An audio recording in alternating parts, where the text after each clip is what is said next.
Welcome everybody, Mike Donahue here, and Steve Hayes over here. this is our take 2 on our intro because YouTube banned us. I mean, not the channel, but we started out with a Led Zeppelin song, and it's the very first song they have on their very first album, Good Times, Bad Times, and it goes like this. So I think I can sing it. I don't think I'll get in trouble for singing it, but Oh, yeah, you basically can sing it. You have it's, to sing it, Mike. You can't say it. I was gonna say, please sing it, Mike. Come on, give no, us I can't sing it. It's basically, in the days of my youth, I was told what it means to be a man. Now I've reached that age where I try to do all those things the best I can. Good times, bad times. Yeah. So we started out with that, but YouTube said we couldn't. So here we are. So Here we you are are. on the very first Legendary, podcast, inaugural, 2 old white old men. white man. I mean, one Because old white man and a cool dude. So this is how this kind of came to be. I know the title of this podcast is a little provocative, and I don't care. Ooh, We kind of what provocative. Steve was saying. We don't care, right? We get old. This isn't a defense of men of the '60s. This isn't to slam men of the '60s and '70s. This is just an honest podcast about being men and what it means to be a man in America and masculinity. Steve and I are both about 62, 63 years old. We're both 63, right? Yeah. And Yep. so we've seen a lot. We've seen the pendulum swing back and forth on what a man is, and all the different definitions. And so we're going to just break that down and have some fun. We'll bring some guys on this podcast and talk, from perspectives, different perspectives, different stories, different views. And so I'm excited. And I called Steve and I said, Steve, I got a project for us. Let's do a podcast called 2 Old White Men. And he's just laughing. What was your thought, Steve, when I said that to you? My thought was, who do you want me to find for you? I mean, who are you going to do this with? Yeah, you're like a talent agency, right? So why are you telling me this? Go call your other old guys, your old friends.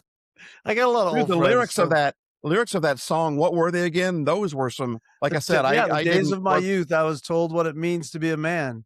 Now I've reached that age where I try to do all those things the best I can. That's, Led Zeppelin's my favorite band anyways, but that song just says it all, right? Yeah, and we'll probably get flagged. We might have to things. do an alternative opening to this, but we'll cross that bridge, I guess, when we get there. But but yeah. And you know what? I mean, there were a lot of things that we were taught as men, that they're myths. They're not true.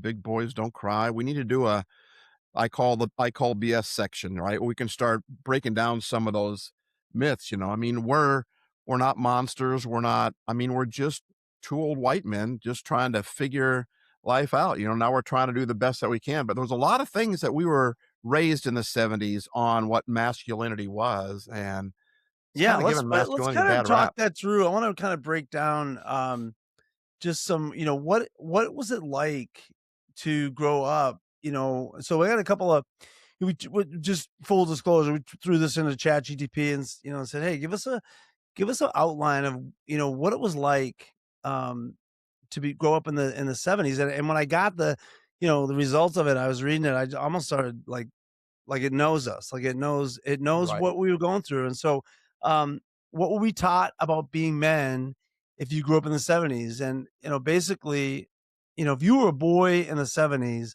nobody sat you down and gave you a speech about masculinity. This is what a man is. I don't remember that. There But was you no learned it social anyway. media. There was no social media. There's no Instagram, no Facebook saying this is what a man does, this is what a man looks like. There was none of that. Right. You learned it from what got praised, from what got mocked. From what your dad did say or didn't say. Some things just, they communicated by silence, right? We weren't monsters. We weren't victims either. We were just shaped, Steve. We were shaped. You said at the beginning of this, we were shaped by our environment. And so talk about that a little bit. Well, there's a lot of, to judge somebody or to belittle somebody based upon how they were raised or they didn't know any better. To me, that just doesn't seem the wisest of choices. To take an entire generation or entire race or an entire grade or entire, whatever group that you want to put in and judge them because of how they're I mean, we're products of our environment, right? We're products not of just our choices, we're also products of other people's choices, what other Right. people said we were supposed to be like. And, you know, I mean, I didn't fit into a lot of that mold. You know, big boys don't cry. Well, I cry at the drop of a hat, man. I I cried during the Tigger movie, you know, but we're taught, you know, don't create a scene, don't create it. Well, create a scene. That's what I do. That's my middle name. Create a scene, Steve. Create a scene. Hayes. I mean, that's what I do. You know, I was taught. You know, people. I was called all sorts of names. You know, because I liked fashion, because I liked clothes, and back then you didn't. You know, men didn't wear pink. That was one of the things. Men didn't wear pink, and then in the Oh, yeah, no way. 80s and 90s, pink became the new black, right? And then Right. men wore it, but I was straight on, and I'm I like, remember why? when I bought my first pink tie. Like, I thought, "Wow, I'm just swinging You're to." on edge, baby. Yeah, I'm edgy now. Yeah, that's crazy. Well, today, what we wanna do is we wanna unpack what we absorbed, and before we do that, Steve, tell us a little bit about you, like, like, how did we meet? Like, just, we're friends, you're married, you got boys. Give us a little quick, synopsis of who Steve Hayes is. Oh man, Steve Hayes is a human being. I'm a very unique individual. I'm a feeler. I'm not a fighter. I love creativity. I love using creativity. I'm a real strong advocate on being who you're made to be. I mean, you know, why are we trying to fit in when we were made to stand out? And I'm a very unique individual, but I think we're all unique individuals. You and I met when we were both youth pastors, and it was kind of by accident. But I was coming down to speak at your, you know, at where you worked, and that's where we hit it off. And the first time you met me, though, you didn't meet me, but you heard me. You didn't, you know, tell them about that. You didn't like Yeah. me at all. You thought No, I was this guy, he's a and I really guess I was a funny. little bit. Yeah, he's a very funny guy, very, very good communicator, and I was up and coming, youth guy and speaker, and he was on stage doing what I wanted to do. I was watching him going, "Oh my gosh, I wanna do that," and, but you were arrogant, you were young, you were in your 20s, and, I don't you know any were, better. but you were great. I mean, but then we kinda got forced in a way. It was a great thing that happened, but we ended up, working together you came down to speak at a school I worked at doing we did a week of speaking and ministry and stuff, and Steve was our speaker, and at first I'm like, "Oh, this guy," but then, I mean, 5 minutes into it, we were laughing our Yeah, butts off and hanging yeah, out, and I've grown to yeah, really respect you as a man, like, and as a fellow, communicator. yeah, We both speak in schools now, and we do, things for the community and stuff, and so I grew up in Boston, so I couldn't it's Steve grew up in the church world. I grew up nothing close to that. Very dysfunctional home. Dad was gone by the time I was 5. My culture raised me. I had uncles and grandparents that weren't good men. I'm just gonna say it. They were not good examples of what a man is. My grandfather allegedly molested, you know, women in our family and girls, and, it was just awful, and my uncles were alcoholics, and there's a couple of good ones there here and there sprinkled in, but they moved. The good ones moved, which was tough, so, it was just a weird time, but, and then I went in the military, and I got involved in the church world and became a youth pastor. That's where I met Steve, and so, yeah, that's kinda our story. I wanted you guys to hear our story especially this yeah, being the first one, but, yeah, the world we grew up, Steve, it was crazy. It was post-Vietnam era, right? So, the right, Vietnam War just ended. right. There was still that Cold War tension, I Yeah. remember I had a Russian teacher.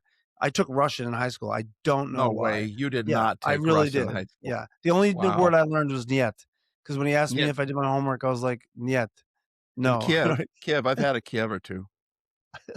There's a few words I learned in there. But Of basically, I course, I just remember wanna point out, of course, the only word you remember is "no." Of course, that's what I'm that was saying. your word. Another thing I was gonna say too, I wanna tag on what you said earlier too. I was just about ready to say it, then you jumped right in and said it. We are 2 different human beings, and yet we are very close with each other. Our styles are different, but we have a lot of similarities, but we were raised completely separate from each other. I was the goody two-shoes, you know, I was the white sheep of the family. Um, Mike was a troublemaker. Mike grew up in a home that was just maybe I think sometimes it would be good to get into your story, your story of what you went through and the trauma and the was unbelievable. I never even came close to any of that stuff. I was the good old protected one, you know. We had our struggles, but your struggles were pretty intense, and yet here we are together, you know, and two opposites, right? But instead of judging each other, we became friends with each other. And you pull a lot out of me, Mike. You helped me fight better. You helped me feel better about myself. You're a very close friend to me, and I love being your friend. And when you asked me if I wanted to come on this podcast, I jumped all over. I said, "Yeah, when do we start?" I would love because I love doing this stuff with you. I love how your brain works, Mike, and I love that whole concept of two old white men. It's just Okay, because let's it's get something back that to the needs to be. 70's. Let's get back to the 70's. All So right. post-Vietnam, we got Cold War tension. I had a Russian teacher that to get him off subject, we would just ask him if we were in a war with Russia, who would win, and he would just go off, right? So it was like it would, the Cold War was there. It was right tension. It was right in front of us. Everybody felt it. We knew what it was about. They had drills and that kind of stuff, getting under your desk if there was a nuclear attack. It was Yeah. crazy. Economic Yeah. instability of the 70's was crazy. There was recession. I remember being in line with my dad who left when I was 5. So this was like 72, 73, in gas, like long gas lines, trying to get gas. Um, our fathers were shaped by World War II. Either they were, fought or their dads did. My dad fought in the Korean War. My grandfather, my mom's side, fought in World War II. The Great Depression, all that was part of our, Yeah. of our what we grew what was around us all the time, and what was kind of molding us. And the message that I think the message we got was the world is hard, so you better be, right? Yep. Yep. We had to be tough. And so Yeah. some of you younger guys, if you're watching this, when you hear these older guys say stuff like that, that's where they're coming from. I'm not saying right Yep. or wrong. I'm just saying that's their context. Yeah. They grew up hard. They grew up. Nobody talked about their feelings. Nobody Yeah. nobody Yeah. got into any of that stuff. You just did your thing. What's your thoughts, Steve-O? Yeah, we were told when we I mean, when you're a kid and you fall down and you see blood, what is a kid thinks I'm dying, right? Right. Man, if you're a boy, you're like, don't cry. Big boys don't cry, you know? Right. They would say, rub some dirt on it. I mean, everything was rub some dirt on it, you know? Right. Just I don't want to hear you That's cry. not I a don't want joke. your They really no. said that. Yeah, they did. They really did. And they're like, so you couldn't feel, you needed to be quiet at certain points. You needed to be, and I don't, the men that our fathers, that generation, the generation before us, because of the war, because of all those things, because of what they were taught, they men were quiet for the most part. Like you said, not only were they not emotional, but they're also very stoic. They were taught to be a man, you got to be strong, you got to be a Right. strong silent type, you got to be stoic. And so that's the environment that we were raised in. Now it's pretty cool. I mean, you speak in schools, Mike, and everything is anti-bullying campaign and all that type stuff. And when we were kids, though, bullying was not only allowed, it was expected, right? It It was a was, rite I of mean, passage. it was teachers bullied us. I remember Yeah. teachers bullying me, talking down to you, feeling like, so Mike, I would walk through the hallways as a kid. Instead of being a fighter, I would just tuck my head down and hope nobody saw me because I didn't do well in that stoic situation. I still don't. Right. But that's kind of how our fathers were raised, and that's kind of how they raised us because they didn't know any better. So for Yeah, me to kinda judge them, you know, right. I mean, It there's kinda a brings me to the next thing. Don't cry, don't need. That was kind of the message we got. It yep, was yep, emotional restraint. That equals strength. Like if you weren't emotional, if you didn't show your yep, emotions, that equals strength. You can yep, handle it. Privacy over processing, right? You be private about it. Whatever happens yep, in your house stays in your house. And yep, that almost killed me actually, because what was happening in my house was really bad and dangerous, and not yeah, just from my mom, but from men that she brought into our lives. That I remember one guy walked into my room one time, and my mom filled his head with a bunch of crap about me being a bad kid or whatever. And he walked in, he was drunk, and he was going to discipline me and hit me, spank me or whatever the heck. And I was in 6th grade. And I remember picking up a baseball bat. And when he walked in the room, I said, "You're going to get hurt too." And he turned around and walked out. It was like, Wow. it was just crazy. And so that whole idea of like, privacy, you don't say anything, what happens here stays here. That Yeah. kind of crap was part of it. I said this to you today, and I want this to be kind of a statement that we say a lot on this podcast. I have met 15-year-old men, because you talked about me, working in schools. I've met 15-year-old men, I've met 40-year-old boys. And the Yeah. difference obviously is not age. What it Yeah. is how you handle emotions, right? Yeah. If you stuff your emotions and and you don't deal with them, they're gonna come out. I've Yeah. I've got this saying, I put it in my book. I wrote a book for teenagers called Value Up, and one of the lines in it, it says, um, emotions will be satisfied. They're going to be expressed at some point. Emotions going to get expressed, and that, Steve, that's what I saw. I saw a bunch of older men that bottled up their emotions, and then when they did drink, my grandfather drank. We worked near a ship. I lived near a shipyard, the Quincy shipyard. And dude, these guys drank. There was bars every 5 feet. There was a freaking bar. And these guys would come out of the bar and fight each other and beat up their wives and be loud and aggressive. And they were getting that emotion out. Like Yeah. they dealing with this emotion all day of shame and not measuring up and all. We'll get into some of that stuff, but and then it would come out. And so we were taught in the 70's that you don't feel, and No. it wasn't No. good. It wasn't good for men not Yeah. to feel. We say, how many times did you hear growing up, "Be a man, be Right. a man, grow up, be a man." Yeah. What's meant exactly what you said, be stoic. I don't wanna hear you cry. I don't wanna hear you think, be a man, just shut up and just toughen up, and it really affected how we grew up. Yeah. Yeah. It really did. I mean, I Yeah. remember I remember guys, like I said, that you would you they were just quiet during the day. I mowed lawns for some of them. I work with some of them that hardly talk to me. And then they'd get a beer and a couple beers in them, and they were like just venting stuff. I'm like 12 listening to like stuff I probably shouldn't be hearing, because they were just unloading, because there was no permission given to process pain and process shame and Right. process struggle. You just dealt with it, Yeah. and they didn't deal with it. They beat up Right. their kids. Yeah. We're gonna get into some of um the pitfalls of that too. But I want to talk also about the fact that I think the big message that as I got older, and it's one of the reasons why I call my program Value Up, is the program I do for schools, is that I saw such a performance-based value back in the Yeah. 70's, right? Especially for men, your value is what you produce, right? Ugh. Yeah. Your work ethic, sports, if you have to win, you got to be a provider. Um, it really puts a lot of pressure on men. I Yeah, think it that's part does. of what they were feeling is, I've got to provide for my family. I've got to be a hard worker. I've got to win at everything I do. I've got to get the respect of people around me. Um, what's your take on that? That value or production equals value. Dude, that is a harsh taskmaster. That Yeah. is a brutal boss.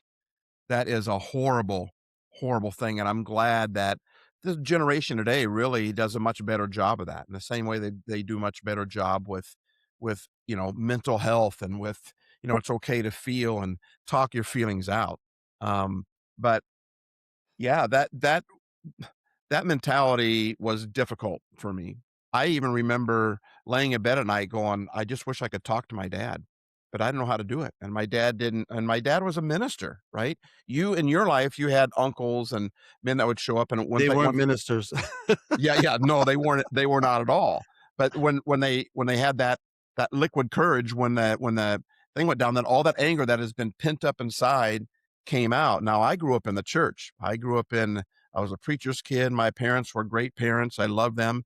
But there was a lot of men in the church. It wasn't beer or alcohol that drove them there, but religion did. They used religion to be mean, and they Wow. used God to be mean. And when Wow. religion for a lot of people got people, you're not doing enough, you're doing it wrong, that whole thing. Well, when you start feeling ashamed, then you start pointing the finger at other people. You start taking it out on other people. And I mean, I know we're going to talk about this at another time, but I've got an air fryer, not an air fryer, a pressure cooker, and you put your food in there and the water, whatever in there, and you close the lid. But after a certain point, you just don't open that thing up. You got to flip the little thing there to safely release all that steam. If you don't, it's just going to explode on you. And what happens is when we hold all that stuff in, it just cooks and cooks and builds and builds and builds. And then one day we just lose it. And I don't think we're trying to be mean to our kids. I don't think we're trying to mean it when that happens to the people that are around us, but it's going to happen. How did you word it? You said emotions are going to find a way to be, Emotions are not satisfied till they're expressed. They're gonna yeah, get expressed. yeah, They do it in different ways. That's why I run into kids all the time in schools that cut their skin with something sharp. It's because that emotion is just built up, yeah, and then they're able to I had one girl say to me, she goes, because I asked her, I'm like, "Why does pain take away pain? I don't understand cutting." And she said, "It's like taking emotional pain, it turns it into physical pain, yeah, and I can control the physical pain, I can't control the emotional pain." And right, that basically says it all. Like, I think right. that's a girl saying it, but it's also I think it describes the '70s men, is Yeah. they had this emotional pain, but you were told you can't deal with it, right? Yeah. There's no way. I wanna get into talking about Can I the say something on that before you do yeah, too? yeah, And if we did ignore that voice, there was a price to be paid, yeah, right? If we just said, well, the right thing to do is this, right? Well, first of all, we didn't know it was the right thing to do because we were told it was the wrong thing to do. But if we did act against that social norm, there was a price that we'd have to pay. And right. there were You names got that we got called. stigmatized. Yeah, we did. You got stigmatized as gay, let's just say it. You Yep. got stigmatized as being gay or being Or feminine. being weak or Right. even weak. And if you're stigmatized as that, then no matter what you say down the road, everyone sees it through that filter now. Right. And Yeah. what this generate if you're a younger person watching this, what you have to understand is that it was a social death sentence in the '70s to be called gay. We've come a long way as a Yeah, we have. society, thank God, Yep. and it's not as weaponized as it was, but just for some context, it was extremely weaponized. And so when you know, you if you were what Steve's saying, that price you paid was that, was that you were stigmatized as somebody like that. And, I have a brother who's gay and grew up in the '70s. We'll have him on here because he's a I man. can't Like wait. I I love your love brother. yeah, Yeah. David's awesome. David's so funny. When we have David on, you're gonna laugh your butts off. He's just a hilarious guy. But no, we've talked David and I have talked about this a lot, and I don't want to skip ahead and get into that, but yeah, I think that was the price you paid for not, if you tried to express your feelings, you tried to act out, you tried to talk to somebody about what was going on, you would just you gave they would give you one sentence answers or one word answers, toughen up or whatever, and it was just not it just it just didn't do it. Like Yeah. it just didn't do it. All right, let's talk about the sexual status and masculinity. Like sexual status back in the '70s It equaled was jacked masculinity. up, It was like man. a It was body count. jacked up. Your body count was important. Like you had to have a body count. You had to have people that you slept with, and you had to be able to brag about it. Yep. And that was a big thing. I think it's similar now. I have a daughter who's in her 20s, and we talked about this the other day, and she was saying it's not that much different. But what we grew up was like you you you were proud of the girls you slept with. Like you bragged about it, right? It Yep. was like a rite of passage. The locker room talk. Um, you took your cultural cues from music. A lot of the music and the movies were overly sexualized Big and time. Big huge. I time. mean, you just knew in that culture that that's what being a man was getting Yep. girls to sleep with you, Yep. right? It was that conquest mentality. And Yep. you grew So up in the then if church, you so it might have been a little different, but what are your thoughts? well, so if you didn't, then you had to lie about it. Because I mean, if you were a virgin, boy, you would pay a price for that too. I mean, Right. just like the terminology gay, virgin was the same thing. What's wrong with you? And then if you were a virgin, then you were also gay, right? And as a person that myself, I didn't see I wanted to save myself. I didn't want to have sex before marriage, so I just didn't. For me, it was difficult because I didn't adhere to that belief. I didn't I didn't wanna have a bunch of conquests, and conquests, they bothered me. I hated that whole for some reason, I saw it. I mean, I saw it when I was growing up. I was like, I hated the movies, the music, it was like and they made it sound like everybody's sleeping with everybody, and that's what it is, and It's not the truth. It wasn't that way. I mean, it is with some people and stuff like that, but there was a lot more people that weren't than shown for. So for me, it was difficult to live in that because I kind of had a stigma about me because I wasn't going to do that. And I kind of felt like it was just treating a woman like she was just an object so that you could Yeah. move up the ladder in the eyes of other men. Yeah, and you know what's interesting is a couple years ago, I was speaking at a school, and this kid came up to me and talked to me, and he was upset, and I looked at this kid, and he had you like everything, like you look at him and go, oh, he's a stud. Like he played baseball, he was being recruited by a D1 college. I mean, this kid had it made. He's good looking, and he said, I want to talk to you, and I said, okay, and he goes, I hate my label here at this school, and I could Ooh, not for the life of me think unless he was right, like what we talked about, like, I didn't know what his label was, and I said, "What's your label?" And he goes, "Legend." And I'm thinking to myself, "I love to be called legend," you know? But right, what happened was the reason he was called that, I asked him, "Well, how'd you get the label?" He said, "Because he slept with a girl out in the parking lot of the school, got caught, and then he got 3 days suspension, so did she.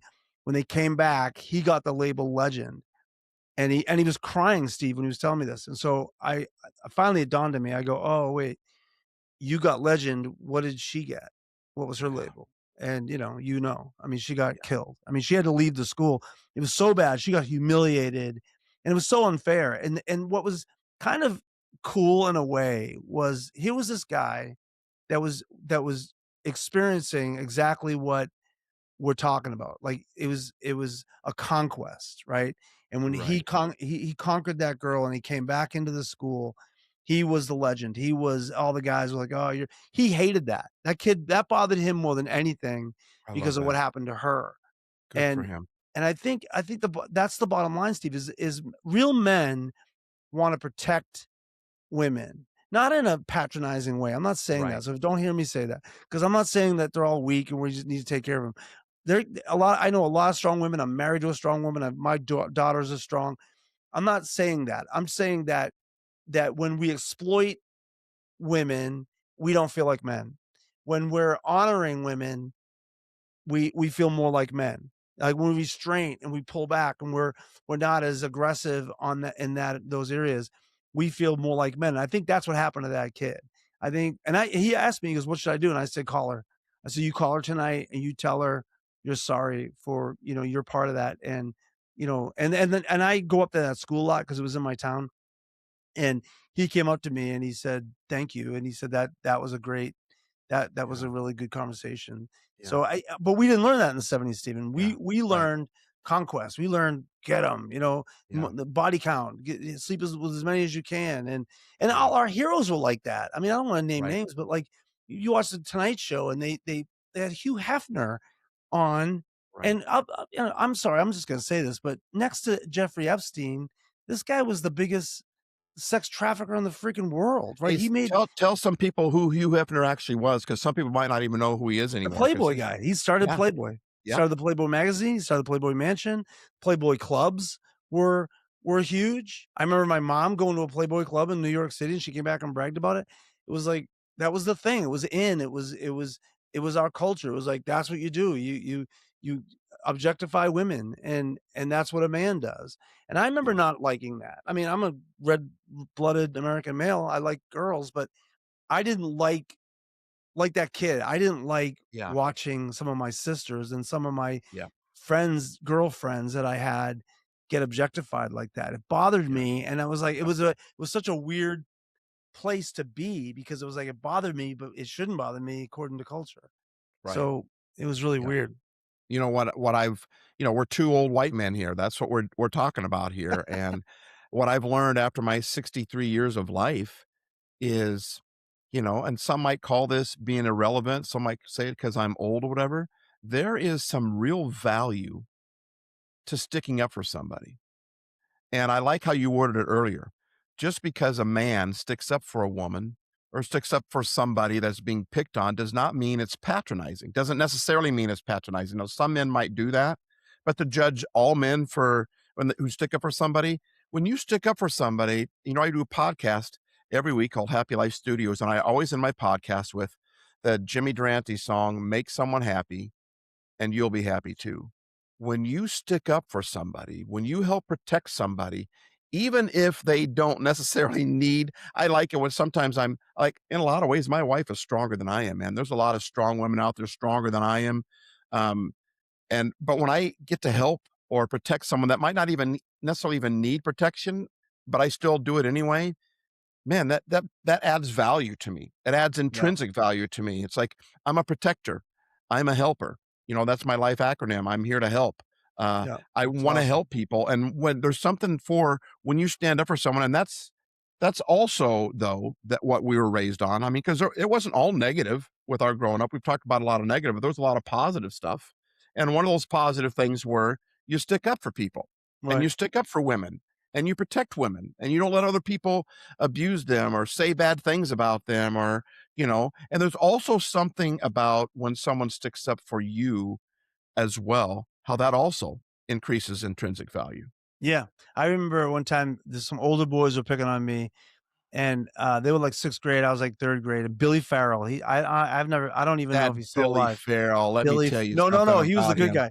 Billy Oh, he Farrell was came out of okay. nowhere and took one of these 6th graders down. He was in 3rd grade like me, and it was like, "Billy," like, it felt really good. Well, Steve, we're Yeah, kinda at the end of our time here, so, we're gonna continue next week talking about the '70s and how some of the messages we learned. I want to do a whole segment on that sex piece sometime. I want to talk more about that, yeah, and some of the emotional stuff too. But this has been good. I think this is a good first one, and I want to say to the younger men out there, Steve and I, one of the things that breaks our heart the most is, and we've talked about this, him and I, a lot, is that because of that gap, because men of the that grew up in the '70s, um, they don't understand some of the new things that are going on. I speak in high school, so I'm around high school kids all the time, and one of the things I say to them is I say that, you know, that gap between, like, when people don't understand something, I've noticed this, they do one of 2 things. They try to understand it more, which I would say Steve and I are in that category. Like, I wanna understand the '20s kid, the Gen yeah, Zs. I speak to them, so I need to understand them for my job, I do. But I really want to, right? yeah, But there are people out there, and I've seen it, where they get scared of you. They're scared of this younger generation coming up because they yeah, don't understand the phones. I mean, they don't understand why it's such a big part of your life. So they criticize it, they attack. yeah, And I've said this, and I speak at a lot of conferences with educators, and I said this at a conference. I think this is the most attacked generation of mm, teenagers by mm, adults that I've ever seen.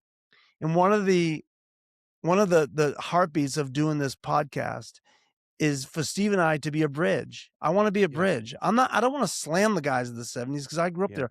I understand. We both of us, we yeah, understand how we got that mentality, what we had to walk through, and we haven't even got into that yet. We haven't talked about what what some of the repercussions of having that mindset poured into us and pushed into us, divorce rates and, not connecting with kids. We'll get into all that, but I what we want to do in this podcast is we want to bridge that gap because there's a lot of things that I have that I could give a Gen Zer. I could well talk said. to about life and not in a patronizing way, not in a mansplaining way, not in a Yeah, bully way, but in a wise way. Like I've got some stuff. Steve, my yeah, God, he's raised 4 boys. I've raised 4 girls and a boy.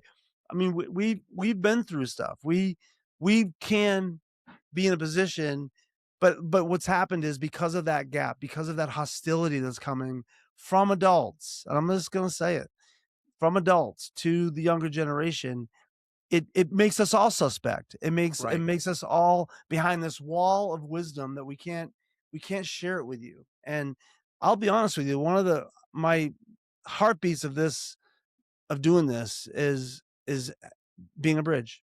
So, Steve, close us out Yeah, on that note. I'm hoping that this podcast is more than just for other old white men, right? I hope it includes all races, and I really hope it includes all ages. I don't know if I could say it as good as you did, Mike, but that's our heart. We wanna help, and we wanna connect to this generation, and one part that bothers me is, the myth that when you're old, you're irrelevant. It's not true. When you're old, not only do you have more to give for a lot of people, right? For most people, when you're the more you know, the more you have to give.